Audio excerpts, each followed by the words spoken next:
Sir Ray, tanong ko po, ano po yung significant changes na under CMEPA? So yung isa na talagang pinaka-immediate na effect niya, yung pagtanggal nung exemption sa 5 years na yung long-term time deposits and including yung mga bonds, no, kasi meron tayong mga government bonds like yung mga treasury, retail treasury bonds, yung mga premium bonds na in-issue ng gobyerno na may 5 years and above na mga term. Yun dati-dati exempt din yun sa 20% final withholding tax, no. So ngayon nadamay na sila ngayon. Ano bang epekto itong RA 112-214 yung CMEPA sa ating ordinary o regular bank savings natin? Katulad ng sinabi mo, kasamang Randy, no, na-clarify yan siya kasi ang first na lumabas, yung 20% tax is on the deposit or on the savings, no. Pero itong CMEPA natin is actually just remove itong exemption ng mga long-term time deposits and other government bonds from the 20% na final withholding tax.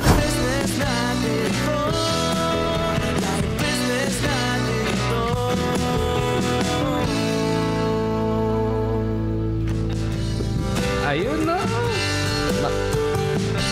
Ayun. Magandang gabi mga partners at welcome po kayo dito sa business natin to. Okay na okay. At ngayon po ay August 21, 2025. Ngayon po ay holiday, so relax lang po, di ba? I think sila relax. Work muna. Work muna. Oo. Wala tayong sa media kasi walang holiday. Oo.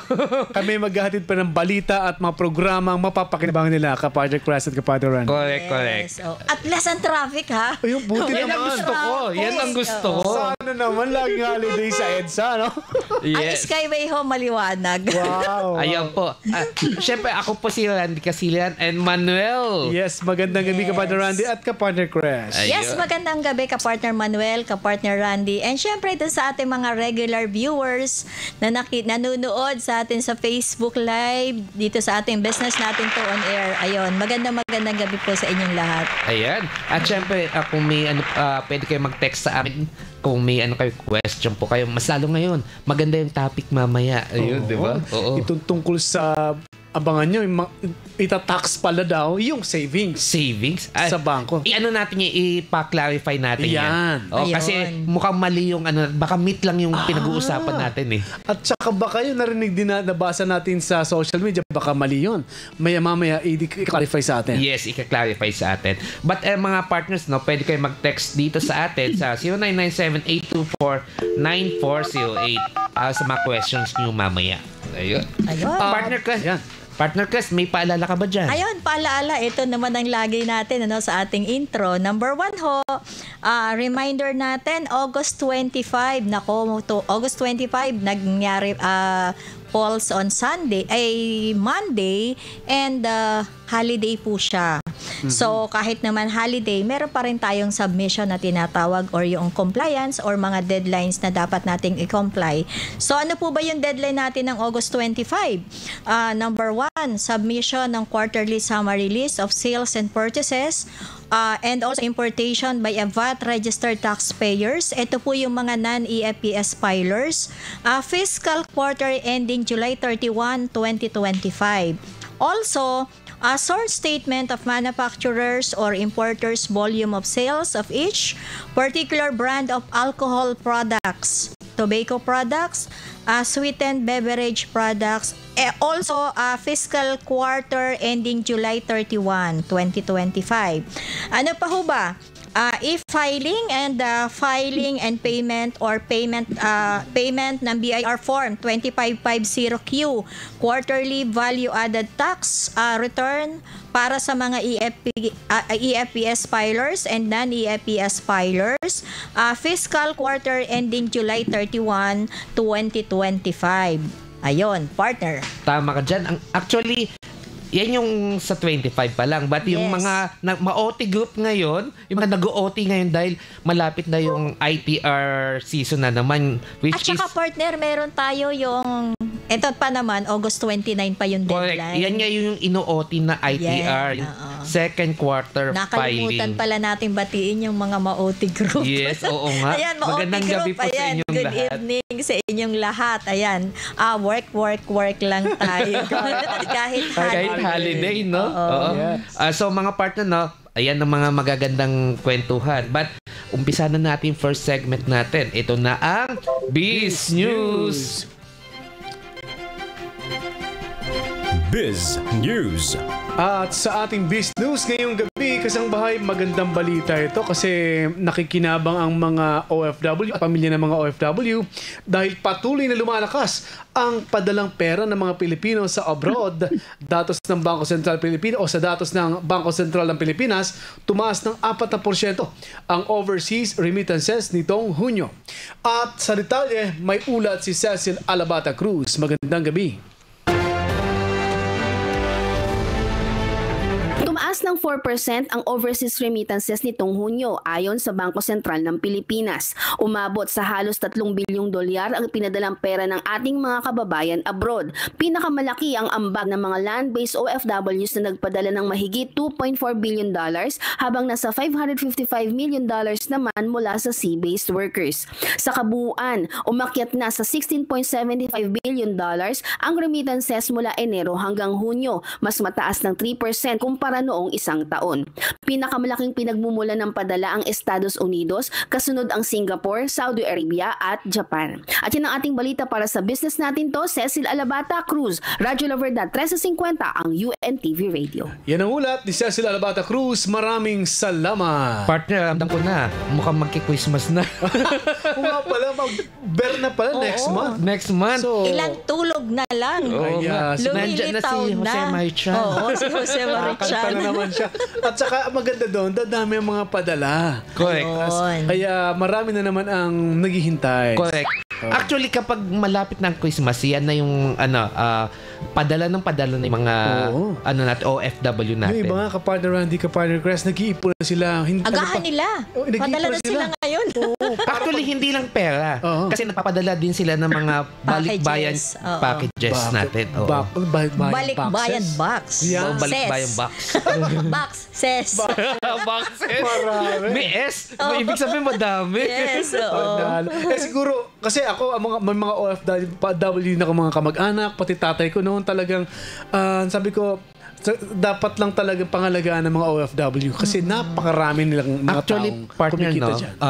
nakikita ko to sa mga sa mga OFW. January pa lang, Ipon na sila.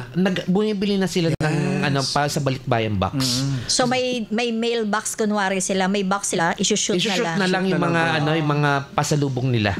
Oo. Hindi, wag lang prutas kasi mabubulok. Mabubulok agad. Maraming mga spam na pinapadala. Ayun. At yung mga yung mga chocolate, Tsokolate. diyan na lang yan sa duty free. Yeah. Mas mabilis diyan, mas Tsaka madali. Babawas ata ang tax. Oo nga, Konti. kaya duty free. Kaya. Mura. Mure. Ayan, mga partners, tungkol naman sa 20% tax ang pag-uusapan natin mamaya. So, magbabalik muna ang inyong kasangga sa inyong negosyo, ang Business Natin To!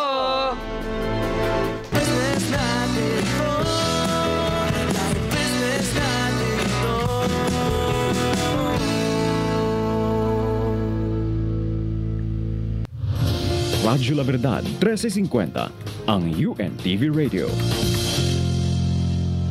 Mga kasangbahay, mas masaya ang umaga kapag kasama namin kayo dito sa Good Morning Kuya.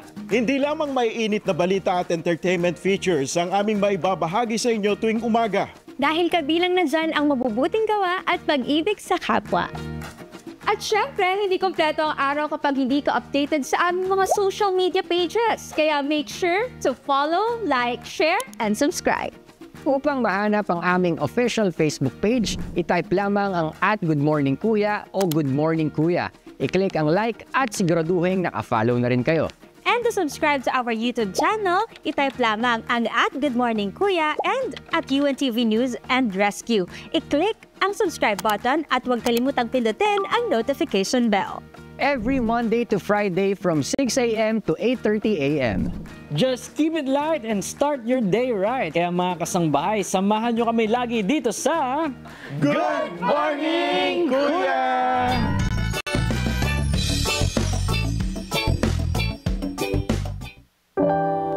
Feeling overwhelmed?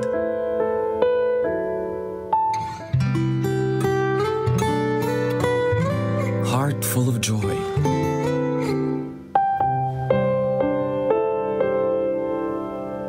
Or just need a moment to breathe?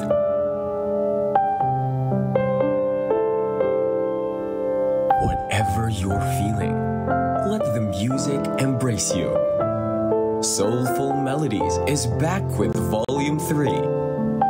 7 beautifully crafted songs to match your every emotion.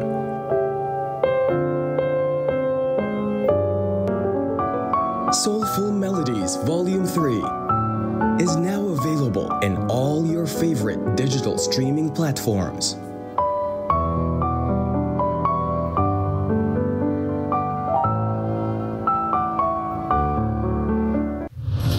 Radyo La Verdad 1350, ang UNTV Radio.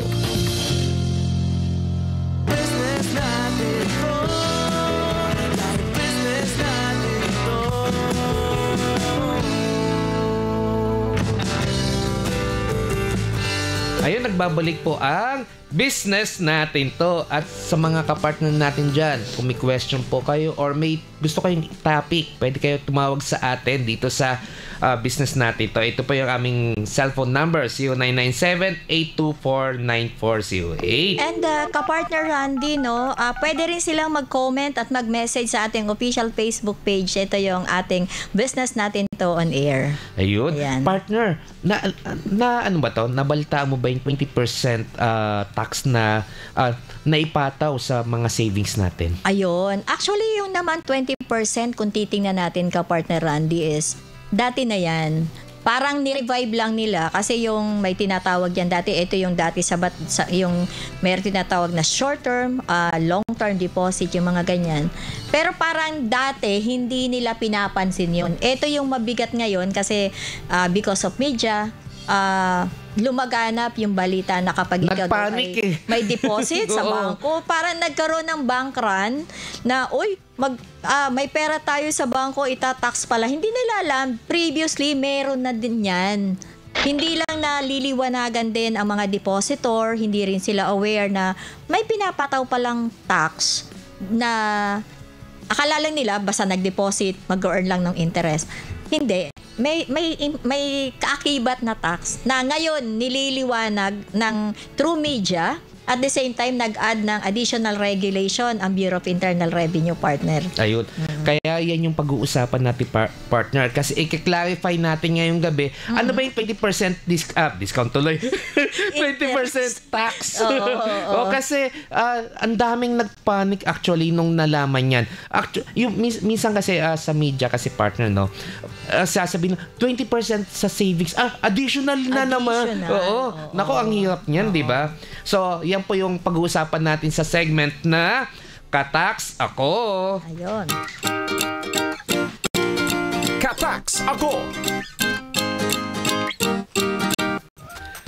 Ayun, July 1 nang maging epektibo ang RA 12214 o yung Capital Market Efficiency Promotion Act o yung CEMEPA sa bansa. Nagdulot naman ito ng pangamba sa publiko dahil sa kumalat na balita na sa social media, ito na nga yun, no, na ang 20% tax na ikakaltas sa mismong savings ay sa mga deposito daw, sa ating sa deposito natin sa bangko. Ngunit agad naman itong pinabulaanan ng Malacanang. Ayon sa palasyo, hindi ang mismong savings sa bangko ang papatawan ng buwis, kundi ang mga long-term investment. Ayun. Kapartner Randy, gayon pa man, alamin natin ngayong gabi kung sino-sino ba ang direkta maapektuhan ng CEMEPA at ano naman ang magiging epekto nito sa ating mga ipon sa bangko. Kung may ipon tayo. Sana meron lahat. Ayan. Sana on. Upang maipaliwanag sa atin yan ang makakasama natin live by Zoom. Ngayong ngayong gabi ang isang certified public accountant, ang kasalukuyang co-founder, moderator ng National President ng Tax Help in the Philippines Incorporated. Siya din ay Corporate Secretary and Division Head for Finance and Accounting ng Syntactics Incorporated. Chairman din siya ng GARCA Committee ng Philippine Institute of Certified Public Accountants or PICPA. Walang iba kundi si Mr. Ray Talinio Jr. Sir Ray, fresh from Mindanao. Kumusta po at magandang gabi ang Cagayan de Oro. Good evening, Randy, Chris, Elmer, and to all listeners of Business Natin To sa Radyo La Verdad. Ayun, magandang gabi po, Sir Ray. Ayun. Sir Ray, medyo konti lang yung oras natin ngayong gabi. So, simulan ko na yung katanungan natin ngayong gabi. First question natin, Sir Ray. Can you clarify sa ating mga tagapanood at tagapakinig na may ano bang epekto itong RA 112214 yung SIMEPA sa ating ordinary o regular bank savings natin? Katulad ng sinabi mo kasamang Randy, no, na-clarify yan siya kasi ang first na lumabas, yung 20% tax is on the deposit or on the savings, no. Pero itong SIMEPA natin is actually just remove itong exemption ng mga long-term time deposits and other government bonds from the 20% na final withholding tax, no. So ang savings nandiyan na yan, katulad ng sinabi ni Chris na it has been there, kaya lang hindi natin masyado napapansin kasi on a monthly basis meron tayong makita na interest tapos merong withholding tax, medyo maliit lang yun na amount, no? Kaya hindi natin napapansin. But itong long-term time deposits, ito yung mga 5 years and above na talagang sinasadya talaga itong ideposito ng itong mga kasama natin na kasi nakita nila na anyway hindi naman nila gagamitin pa for the next 5 years, ilagay natin dito sa tax exempt para mas malaki-laki naman yung kikitain natin sa interest. So yun yung tinanggal nitong SIMEPA RA 12214, yung exemption ng long-term time deposits na 20%. So pagka nag-mature na yung interest mo after July, deposit mo after July 1, talagang matatax ka na. In fact, masama nga nito, Randy and Chris, no? Kasi kung halimbawa meron kang placement na magmamature after nitong July 1, maski na July 2, 2025, lahat ng kikitain mo doon for the last 5 years, talagang matatax na kasi wala tayong tinatawag na yung prorating, no? So, pagka nag-mature siya July 2, after the effectivity on July 1, itatax na talaga yung buong interest ng 20%. So, yun yung medyo masama doon sa yung implementing rules and regulations, including na rin yung law, na hindi naman lang nila nilagyan ng prorata or sana yung mga nag-mature, baka pwedeng yung yung hindi inabot ng July 1, yun lang yung hindi nila itatax. Yung after July 1, yun lang itatax nila, no? So, para doon sa mga taong nagagalit na about dito sa law na ito, ang author po natin dito sa Senate si Senator Win Gatchalian and si Joel Villanueva, at saka sa Congress si Joey Salceda. So hindi kasalanan ni Ralph Recto yan kasi siya yung nasisisi. Siya yung nasisisi. Actually, kasi dati siya yung author ng VAT, tama ba ako, Sir Ray? Si Sir Yes, siya yung dahil dyan. Yung VAT. Sa VAT. Nagkaroon ng impression, di ba? Sir Ray, si Mr. Taxman. Yes, si Mr. Taxman. Ayan, Sir Ray, tanong ko po, ano po yung significant changes na under SIMEPA? So yung isa na talagang pinaka-immediate na effect niya, yung pagtanggal nung exemption sa 5 years na yung long-term time deposits and including yung mga bonds, no? Kasi meron tayong mga government bonds like yung mga treasury, retail treasury bonds, yung mga premyo bonds na inisyu ng gobyerno na may 5 years and above na mga na mga term. Yun dati-dati exempt din yun sa sa 20% final withholding tax, no? So ngayon nadamay na sila ngayon. So ang sa atin doon is yung ordinary na savings or even the time deposits na less than 5 years, talagang may tax na yun na 20. Ang natanggal lang yung exemption doon sa more than 5 years na mga time deposit and government bonds and securities. Sir Ray, eto ang tanong ko. Aside from the bonds na sinabi mo, ano-ano pa yung mga long-term deposit para alam yung mga nakikinig po ngayon? Ang natanggal kasi talaga doon na basically ito lang time deposit kasi common ito siya sa mga OFWs natin, mga retirees, no? Ilan tayo, diba? Pagka gusto natin ng simple lang na merong ma-generate ng deposit, doon na tayo sa time deposit. Yan yung bukang bibig natin, no? Ang sa atin lang doon is marami kasi tayong mga kasama na yung mga excess sila na yung halimbawa kung meron silang 5 million tapos ang tingin nila yung 3 million di ko ito pagagalawin in the next 5 years, doon nila nilalagay sa yung 5 years and above kasi mas malaki ngayon kikitain, no? Tapos safe yun siya, no? Walang risk except kung mag-bank run. Pero syempre, ilalagay mo na lang doon sa malaking bangko, no? So yun, ang sa mga government securities, ito yung mga treasury bonds, no? Although, karamihan ng mga retail treasury bonds, talagang short-term din yan, no? Especially kung gusto talaga natin ng high yield. Pero meron ding mga treasury bonds na talagang nasama, kasama na rin yung tinatawag natin ng mga premyo. At saka yung mga inisyo ng mga malalaking kumpanya like Ayala Land, Ayala Corporation, yung mga SM na 5 years and above, no? So yun ang tinamaan talaga. So other than that, wala tayong problema because it has been there. The 20% final withholding tax has been there since the National Internal Revenue Code of 1997, no?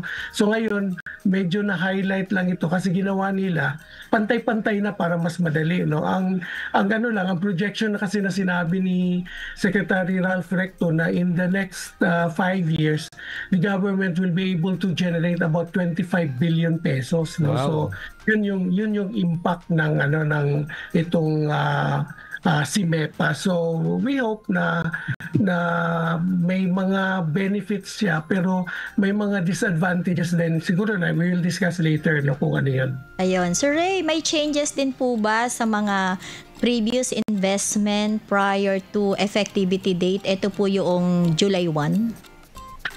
Yung mga hindi naapektuhan katulad ng mga yung pag-ibig na tinatawag na MP2, no, na yung voluntary yung contribution. Tapos yung ibang mga produkto ng mga bangko katulad ng mga UITFs, di ba, yung mga mutual funds, hindi nasama yon, no. Pero ang nangyari kasi is karamihan sa ating mga investors like yung mga OFWs, yung mga retirees, they don't look at UITF, they don't look at itong mga mutual funds. Tapos kapag ka nag-retire ka na sa serbisyo, di ba sinusoli na ng pag-ibig yung contribution mo kasama ng mga kita mo. So parang wala nang saysay na ipalagay niya pa dun sa pag-ibig na MP2. Kaya ang easily talagang time deposit talaga yung ang lalagyan nila, no? Ayun. Sir, may possible bang maapektuhan din yung mga investment natin sa stocks? Yung sa investment natin sa stocks, hindi sila kasama kasi iba yung kanila, no? Yung meron tayong capital gain stocks, meron tayong tax on stock transactions, pero hindi sila kasama doon kasi ownership kasi yun yung sa kanila. Yung sa bonds naman kasi yun yung mga indebtedness. So basically, ang naapektuhan, time deposits at saka yung mga bonds both in private and public, no? Like government, like the treasury retail bonds. Ayun. Sir Ray, sino po ang unang naapektuhan nitong SIMEPA nating tinatawag? Tulad nung sinabi ko kanina, no, yung mga OFWs natin, no, like kasi itong ating mga OFWs, karamihan sa kanila talaga nagve-venture, for example, into itong mga micro and small na mga businesses, no? Kasi ang objective nila niyan is while nagtatrabaho sila sa labas, gusto din nila na one of these days they will be able to come home, and pag nakauwi sila, meron na silang negosyo. So, yan yung isa. Pero yung iba naman, sinasantabi nila yung kanilang kita, nilalagay nila dun sa kanilang long-term time deposits. Kasi, for example, yung sinasabi ko na 5 million, halimbawa, meron kang 1 million na meron kang 1 million na time deposit na 5 years. Kung at 5% annual, so in 1 year, in 5 years, that's 25% or 250,000. So with the 20% ngayon, ang mangyayari niyan, instead na tatanggap ka ng 250,000 at the end of the 5th year, 200 na lang. Malaking bagay yan para sa kanila kasi pinaghirapan talaga nila yan na mga pera, no? So ang mga retirees natin ganun din, di ba? Kung halimbawa nakapag-lump sum sila, tapos hindi naman nila mauubos yan sa kanilang maintenance at saka sa kanilang travels, talagang tinatabi nila yan para sa future, no? So talagang affected sila. Tapos meron din tayong mga young parents na kasi yung dati-dati may educational plan tayo, meron tayong, di ba, nagre-ready tayo for the educational needs ng mga bata. Mm-hmm. So ang ginagawa natin, kumukuha tayo ng plans. Pero ngayon, ginagawa nila, tinatabi na lang nila long term. So halimbawa, projection nila in 5 years, mag-aaral na yung anak nila in high school or in college, dapat may pera sila. So, malaking bagay din yung long term kasi nga wala nga tax. So, talagang affected sila. So, ito sila ang mga basically ang tinamaan, no? Tapos, as opposed to the projection na sinabi nung Senate and then Congress na when they discuss on this bill, sabi nila marami daw kasing mga Pilipino na mayayaman na nagbe-benefit dito, so dapat daw magbayad sila. Pero actually, kung titignan mo, pinag-aralan ko rin, yung mayayaman hindi naglalagay sa time deposit. Ang pinaglalagyan nila yung mga businesses, may silang Jollibee, may mga gasoline station. Totoo yan. Tapos nandun sila sa mga blue chips, doon sila sa medyo risky na mga in placement. So actually, hindi talaga sila ang tinamaan. Ang tinamaan yung sinabi ko, retirees, OFWs, at yung mga prudent na mga taxpayers na gustong mag-save para sa future na kanilang mga anak. Ay, sir, ito naman. Syempre kanina, negative tong 20%. Ano ba yung mga investment naman na makikinabang dito? Meron ba? ang kung titignan mo kasi niyan, no, kung kapag hindi na like ordinarily sinabi ko, gusto ng mga retirees o OFWs hindi complicated kasi di ba kung maglalagay ka sa stock market or yung sa mutual funds, subject yan sa kikitain nung di ba, nung placement ng mga managers, investment managers. So ang magbe-benefit talaga nito yung dahil wala na yung time deposit, most likely itong mga UITF, no? Pero ang itong Pag-ibig 2, pero naman yan, personal choice na nila yon. Ang ayaw kasi ng mga karamihan ng ating mga yung gustong mag-deposito, gusto nila yung simple lang. Ayaw nila yung complicated kasi for example, yung sa mutual funds and sa UITF, for example, naglagay ka ng 1 million, Tapos after 1 year, sasabihin ng manager, 900,000 na lang yung pera mo, di ba? Hindi nila maintindihan yun. Or after 1 year, sabihin nila, kumita 1,100,000. Pero that means na merong fluctuation at merong risk. Ang gusto talaga nila, yung simple lang. Kaya nga medyo apektado talaga sila. And hindi ko alam kung eventually doon din nila ilalagay, mas malamang itong mga bangko, nag-aaral na ito ngayon kung ano kaya ang pwedeng produkto na pwedeng i-offer nila na kasintulad din nung parang time deposit. Tapos kung halimbawa, di ba, alam natin mababa talaga ang interest rate ngayon ng time deposit. Malaki na nga yung sinabi kong 5%, karamihan 1 or 2% lang per annum, di ba? So kung halimbawa gagawin nila ngayon, tataasan nila ngayon yung interest rate para yung 20% na impact parang shinolder na lang ng bangko. So babalik ngayon yung mga depositor sa bangko kasi at least alam naman nila na tumaas, lumaki. So most likely babalik sila. Pero ang alam ko, pinag-aaralan ng mga bangko ngayon kung ano ang mga new products that they will offer after this SIMEPA na effectivity. Ayun. Si Ray, ano po yung magiging implikasyon sa ekonomiya ng 20% tax sa interest sa savings?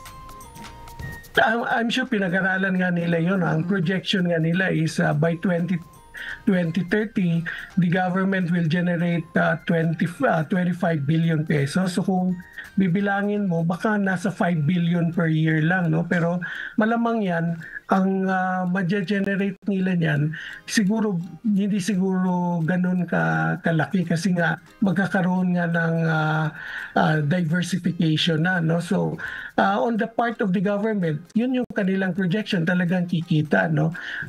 Syempre kailangan natin ng pera sa gobyerno kasi tayo naman mag-uupos tayo kapag nagdagdag ng mga bagong taxes, no? Ito naman siya, hindi naman talaga ito additional, tinanggal lang at yung mga kita na nabawasan lang, no?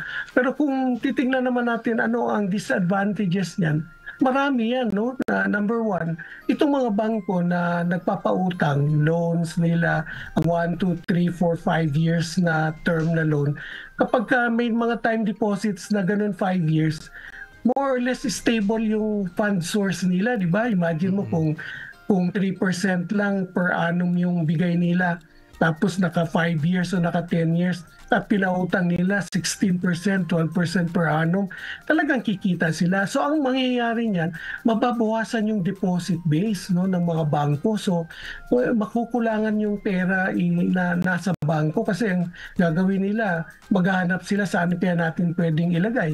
So pwede nga yung sa mutual funds, UITF, mga karamihan dyan, bangko din. Pero yung iba, baka magnegosyo na lang o baka magpautang na lang, baka magpa 5-6 sila or baka kung anong pwedeng na mabilis at saka medyo walang kita. So ang tendency niyan is siyempre may epekto yan sa ekonomiya natin, no? So yung pagka nakulangan yung pera in circulation, especially sa mga banks, magmamahal na yung source of money nila. So most likely magkakaroon ng increase in interest rates. Ayun. Sir Ray, eto, pasensya na kasi medyo kukulangin tayo sa pagdating sa next segment natin, Sir Ray. Mamaya, Sir Ray, eto po, may mga tanong po galing po sa social media. So, actually, clarification po para sa kanila ito. So, balik po ulit tayo mamaya. So, ayun po, magbabalik muna tayo mga partners, no? Magbabalik po ang inyong kasangga sa negosyo, ang Business Natin To! Business natin to. Business natin to.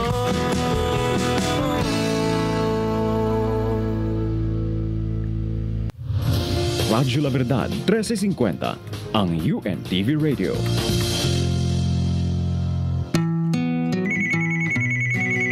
Oh, may tumatawag. Sagutin mo, ma. Akin na ang cellphone. Sino siya? Anak natin? Ay, sandali ha. Basahin ko. Miss call lang galing kay Kumari. Hindi na tayo naaalala ng ating mga anak.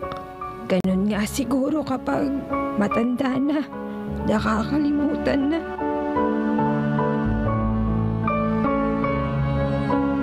Alalahanin natin ang ating mga magulang sa panahon ng kanilang katandaan.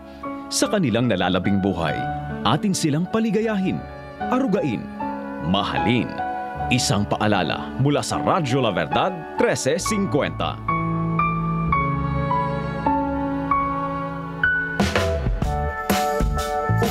Pumasok sa 3 oras ng trabaho, umalis sa bahay ng maaga upang makaiwas sa matinding traffic. Huwag laging idahilan na na-traffic kaya ka na late.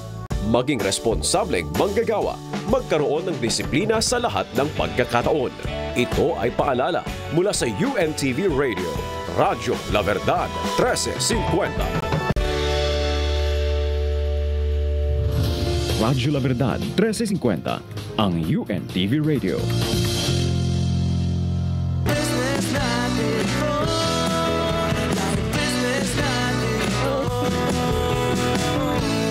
Nagbabalik ang programang Business Natin to live dito yan sa UNTV Radyo La Verdad 1350.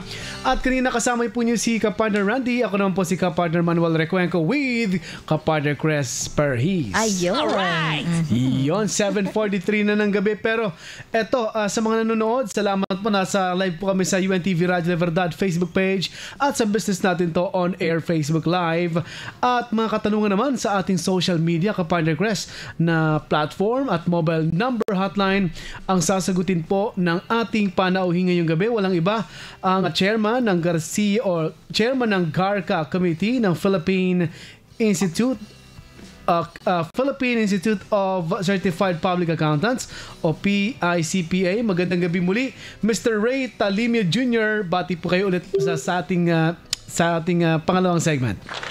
Good evening, Manuel and Chris, and to listeners of Negosyo Natin To. Negosyo. Ayun. Tatagal tinagalog. Business Natin To. Business Natin To. Tinagalog talaga. Tinagalog po ni Sir Ray. Pero, Sir Ray, may mga tanong po mula sa Facebook ang aming babasahin. Ito po, simulan namin ang mga katanungan. At ito po ang tanong. Naririnig pa naman ako nung wala na ako marinig. Mula sa ating Facebook question, si Aveline, sabi dito ay, pasensya na po sa tanong kasi OFW po ang asawa ko at ang ipinapadala niyang pera sa amin ay through bank. Kaso ang pera na yon ay hindi ko naman ginagalaw sa bangko bilang ipon namin. Apektado rin po ba ito ng bagong batas sa 20% tax? Gusto din sana namin itong ipasok sa investment. Sir Ray. Dati-rati na yung apektado kasi nga katulad ng sinabi ni Chris kanina, kapag savings deposit pumapasok yung kanyang pera. Opo. Kasi nga remittance yan siya galing sa labas, so that means buwan-buwan pumapasok. So kung titignan niya, kung may passbook siya doon, tignan niya yung meron doon code na INT tapos WT, yun yung interest sa withholding tax, no? Tapos monthly din yun, 20% din yun. Ang ginawa lang ng SIMEPA kasi ngayon, tinanggalan lang nila yung exemption, yung mga long term, pero other than that, subject to 20% final withholding tax na. So, hindi niya lang siguro napansin yun, nakukuhanan na yun noon pa man. So parang na-OA lang tayo ngayon dahil binalita. Kasi ang lakas ng media eh. Oo nga, iba eh. Before kasi, meron na yan. May interest, may withholding. Mapapansin nyo yan pag nag-update kayo ng passbook, nandiyan dyan eh. Ngayon lang nabalita kasi ng ganong kalaki. Naging OA naman tayo sa pag-react kami. Lalo na po kaming hindi masyado nagtitingin yan. At yung walang dinideposito. Yeah, walang dinideposito. At saka, yung 20%, yung po ba ay mapupunta sa Ray, sa bangko o sa gobyerno po yan? So, ang tawag natin doon, 20% final withholding tax, no? So, konting information lang. Pagka final tax, that means yung lahat ng kinita mo na interest, hindi mo na kailangang i-report yun sa income tax return mo, no? Kasi nga final tax na yun na yung kumbaga yun na yung tax component. So kasi kung yung ang magre-remit niyan ang bangko sa BIR, no? So being the withholding agent. So as opposed dun sa tinatawag natin na creditable withholding tax, yung CWT na magagamit natin yan kapag nag-file tayo ng income tax at ibabawas binabawas natin yun doon sa tax due natin. So yun yung difference ng final withholding tax at saka ng creditable withholding tax. Ayan. Iba-ibang rate din yan. Yes. So pangalawang tanong, Sir Ray, sabi ni mula naman ito kay Ma'am Angie. Ayan. Ma'am, sir, may savings ako sa isang bangko na maliit lang, mga 30,000 pesos. Yata yun, tsaka matagal na. Matatax ba yun sa bagong batas? Sana masagot po para ma-withdraw ko. Sayang naman, mauubos lang pala sa tax. Sir Ray.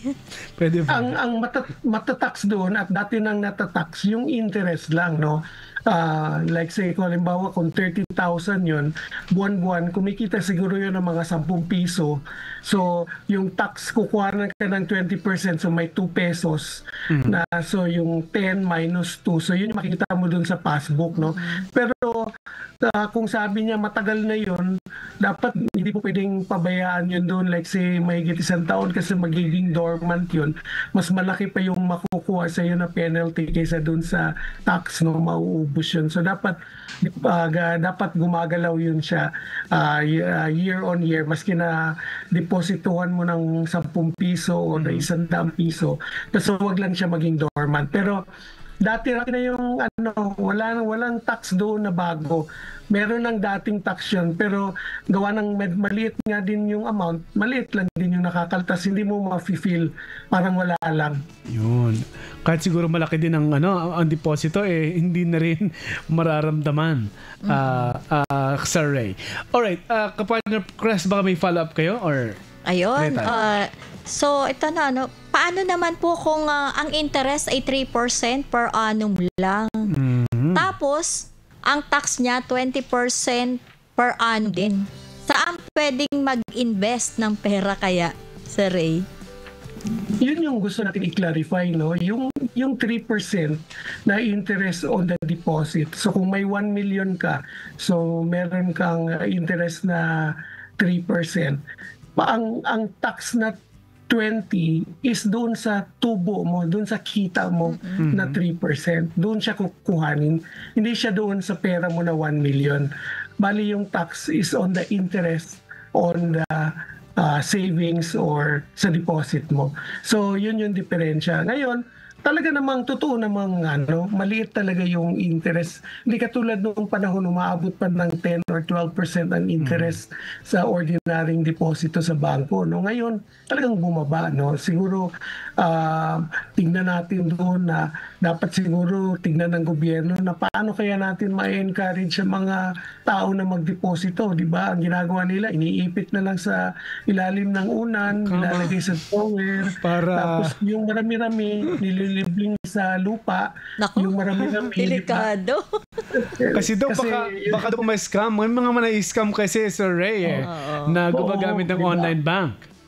Tsaka yung natin, insurance natin sa deposit hanggang 500,000 lang. So kung meron kang 1 million, ilagay mo yung isa sa isang bangko, yung kalahati dun sa kabila. Kasi kapag ka nag-bankra niyan, but most likely, hindi naman kapag malaking bangko, pero at least protected ka, pero hindi na natin dinidiscourage yung na baka hindi nga maglagay sila sa mga rural bank or sa mga development bank or savings bank. No? Ang sa atin lang is for as long as 500,000, you're safe and covered. No? Yes. Pero gusto ko lang ulitin, no? Yung interest na 20% is hindi doon sa yung 20% na final tax is doon lang sa interest, hindi doon sa principal. Alright. At ihabol ko lang partner Chris kay Sir Ray. Kasama po ba dito sa mga nagsisave po sa bangko, yung mga nagsisave naman, may savings account sila sa mga e-wallets na mas madaling gamitin talaga ngayon? Kasi miski ako, mas convenient akong gumamit ngayon ng mga e-wallets. Kasama po ba doon ang 20% tax sa savings, Sir Ray? Yung karamihan ng mga e-wallets, kapag lang siya at your disposal, walang interest yan. Parang kung savings and checking account, parang nasa checking or current account yan siya na That's why may distinction siya kung sa savings may interest yan. Pagka checking or current account, walang interest yan. So yung e-wallet, parang checking account yun. Kaya lang, hindi ka na kailangan mag-issue ng cheque. So pwedeng GCash na lang or Paymaya or ano. No? So walang interest yan unless a portion of that, katulad nung sa GCash, ilalagay mo doon sa investments. No? Meron silang doon sa app nila, mamimili ka kung saan pwede kang mag-invest, kung saan mo pwedeng ilagay. Pero for as long as nasa e-wallet lang siya as it is, wala nang tubo yan, walang interest yan. Alright, so walang tax yan. Okay. Naku, medyo bitin ka, partner Chris. Bitin na Ang naman usapan na natin na naman ngayon kaya Sir Ray. Pero Sir Ray, baka po may nice kong i-promote ang yung company or mga event. Go ahead po, Sir Ray Talimio. Thank you very much for this opportunity. No? Ang sa akin na advocacy ngayon is nagsusulat po ako ngayon sa Facebook. So pwede niyo po akong follow na Ray Talimio Jr. No? Ang column po pa doon is From the Sidelines. So I talk about good governance, itong sa ating mga development, economic development ng ating country. Lalo na ito, for example, itong topic natin on budgeting, itong sa mga flood control na projects na kailangan ng tulong ng mga mamamayan, especially kami, no, si Randy, si Chris. Yes. Pwede kaming tumulong diyan sa monitoring, no. Gawin natin independent yung monitoring kasi ilalagay natin yan sa isang sangay ng gobyerno, mag-audit sila, hindi nga kinaya ng COA, ano pang gobyerno, government agency na kakayanin. So dapat independent na monitoring group composed of itong mga private sector representatives. So yan po yung advocacy ko. Kung you can follow me yung From the Sidelines, Ray Talimio Jr. sa Facebook. Marami po kayong matututunan doon. Pwede rin pong kung may mga invitation kayo, I can speak about anything about good governance and economic development of our. Parang isang topic na naman to, Kapatid Chris, sa kay Sir Ray, no? Additional extension. Ayun. Maraming salamat, Mr. Ray Talimio Jr., Chairman ng GARCA Committee and Philippine Institute of Certified Public Accountants. And ito po yung PICPA. Ayun. Magandang gabi ho. And babuhay ka, Sir Ray. Ingat po sa biyahe, sir. Thank you, Chris, Randy, and Manuel. Yes. Salamat, sir. And wag po kayong aalis, mga kapartner, dahil babalik po ang programang kasangga nyo sa negosyo, ang business natin to. Tatay natin yun. Business natin to. Business natin to.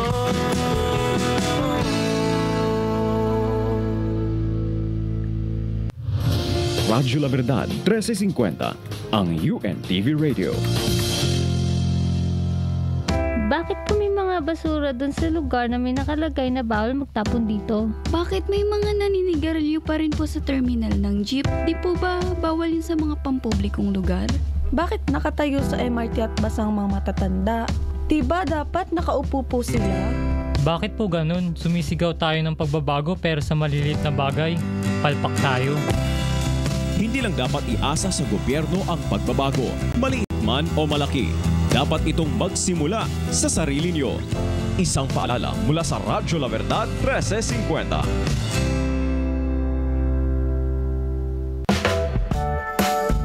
Laging magbigay ng abiso sa kinauukulan sa pagkakataong hindi maiiwasang malate o liliban ng trabaho. Matuto ding ipaalam sa taong mga kausap kapag malilate sa mga nakatakdang meeting. Irespeto ang oras ng katrabaho mo. Ito ay paalala mula sa UNTV Radio, Radyo La Verdad 1350.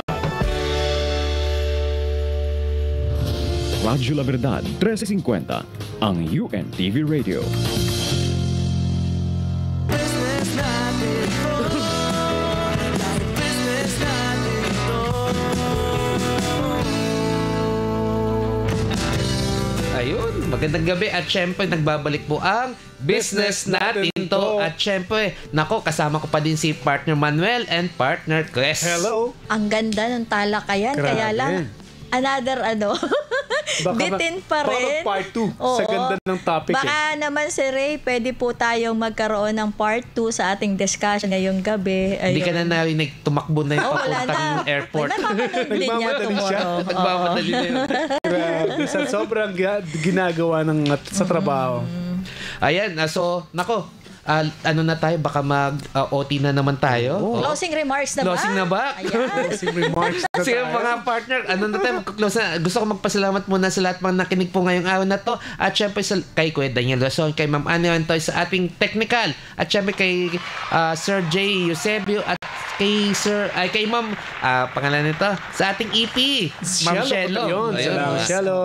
Of course, nandiyan sa technical si Algel Lozano and Carl de la Cruz. Salamat. Ayun, maraming salamat sa lahat po ng viewers ngayong gabi. And Miss Angie and Miss Annie ng Origani, ayan, nagpapabati sila.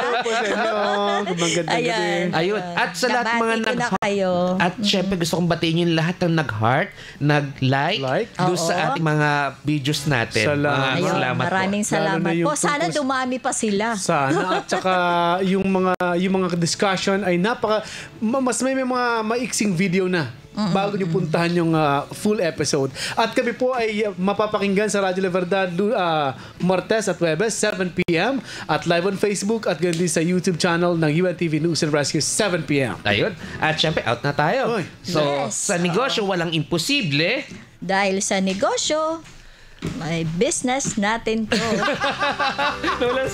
Nawala. Nawala. Maraming salamat po. Thank you. Business natin to. Chris and Brandy, lumapit ang tanong. Chris and Brandy, lahat masasagot. Basta kay Chris and Brandy, lahat masasagot. Dahil business natin ito. Dahil business natin ito. Dahil business natin ito.